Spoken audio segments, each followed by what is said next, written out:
Dopo la statua della Maddalena giacente, ritrovata in Inghilterra dopo che per decenni era stata esposta all'intemperie come arredo da giardino, spunta un'altra opera del Canova.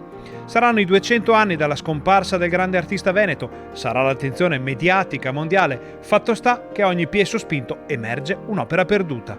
È il caso della Maddalena penitente, un dipinto a olio su tela che di recente è stato sottoposto agli esperti della Gipsoteca di Possagno per verificarne la paternità. Dopo una pulizia degli strati superficiali, ormai compromessi da restauri e dal lavoro del tempo, sono emerse molte affinità e analogie con altri lavori del Canova. La valutazione di Moira Mascotto, direttrice del museo, è stata condivisa anche dal presidente della Fondazione Canova, Vittorio Sgarbi, e dall'esperto Stefano Grandesso.